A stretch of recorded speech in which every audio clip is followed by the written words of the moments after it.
Assalamualaikum warahmatullahi wabarakatuh. Bismillahirrahmanirrahim. Alhamdulillahirabbil alamin. Allahumma shalli ala Muhammad wa ala alihi wa sahbihi ajmain. Amma ba'd. Para pemirsa rahimakumullah. Nabi SAW pernah membuat sebuah ilustrasi bahwa pada zaman dahulu ada seorang ulama Bani Israel yang sangat alim dan wara'. Dan beliau berhati-hati tidak mau bersentuh kepada wanita yang bukan muhrimnya. Bahkan beliau melihat pun dengan sangat hati-hati. Kemudian ada seorang iblis yang menyerupai manusia. Iblis itu datang ke tempat ulama tadi ingin belajar agama dan ingin supaya belajar agama itu efektif. Beliau ingin mondok di rumahnya, tidur di dalam rumahnya. Beliau tolak. Berkali-kali si iblis itu yang menyerupai manusia muda itu meminta kepada beliau, terus beliau tidak berkenan. Nah, dengan kesabarannya si iblis, dia hari-hari datang, kemudian ketika si ulama ini melaksanakan ibadah, si iblis itu juga mengikuti. Lama-lama iba hatinya, oh anak muda ini benar-benar ingin belajar. Akhirnya dia diterima, kemudian taat kepada sang ulama ini, sampai-sampai ulama ini kemudian hubungannya begitu akrab dan percaya kepada si anak muda ini. Padahal sekali lagi bahwa anak muda ini sebenarnya adalah seorang iblis. Nah, di satu kesempatan yang lain ada beberapa iblis yang mencegat seorang gadis, anak seorang raja atau seorang bangsawan, ya, di tengah jalan sendirian lalu dicekik sehingga dia sakit. Nah, kemudian ada iblis yang lain pura-puranya mengantarkan dia berobat, tetapi kemana-mana tidak sembuh-sembuh. Lalu dia udah kita bawa aja ke seorang ulama Yahudi yang juga dia bisa mengobati, atau dia seorang tabib. Lalu dibawalah ke sana. Mula-mula dia tidak mau, tapi oleh si santri yang sudah dipercaya ini, kemudian dimediasi, akhirnya ulama ini mau menerima. Dia berobat kemudian pulang. Ya, besoknya lagi waktunya berobat, kontrol, datang lagi kemudian pulang. Nah, si santri itu mengatakan, Pak Kiai, kasihan dia jauh itu. Gimana kalau membuat rumah aja, tinggal di sini? Tidak mau dia. Ulama ini nggak mau. Nah, dengan kelehannya si iblis itu, si wanita itu dimintakan izin untuk membuat rumah singgah di depan rumah Pak Kiai atau ulama Bani Israel ini. Akhirnya diizinkan. Kemudian setelah jadi, dia tinggal di situ untuk berobat tiap hari. Nah, suatu saat dia tidur di siang hari di depan pintu, lalu pintunya terbuka, tiba-tiba tersingkap pakaiannya itu. Nah, sekali si ulama ini tadi menoleh, nggak mau lihat. Yang kedua tersingkap lagi, lalu si santri mengatakan, Pak Kiai, coba itu lihat. Nah, itu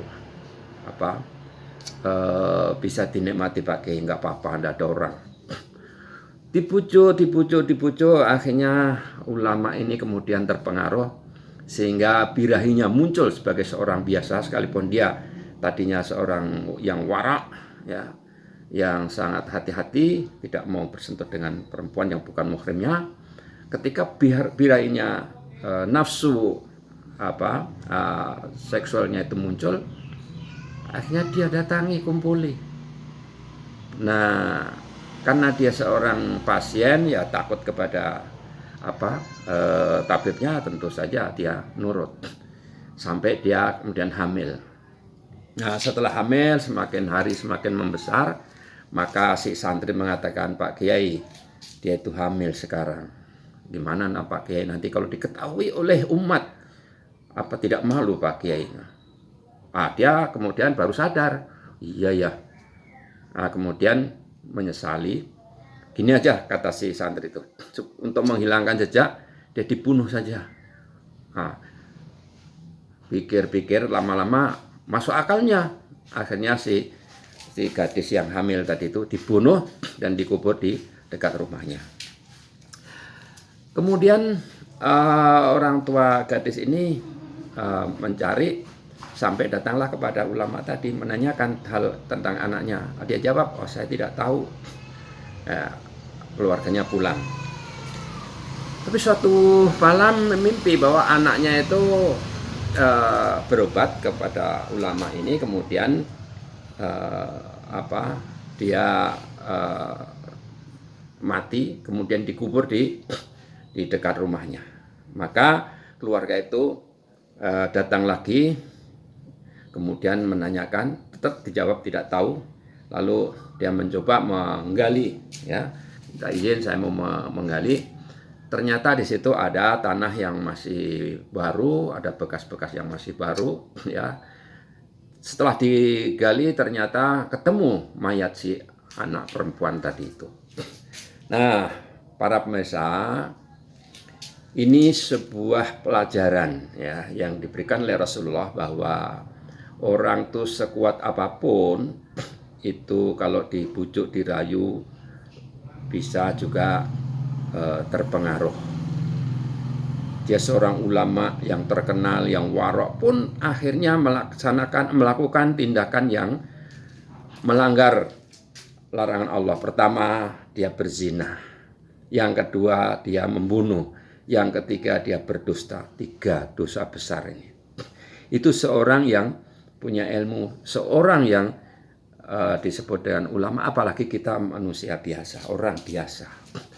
Oleh karena itu, mari kita berhati-hati.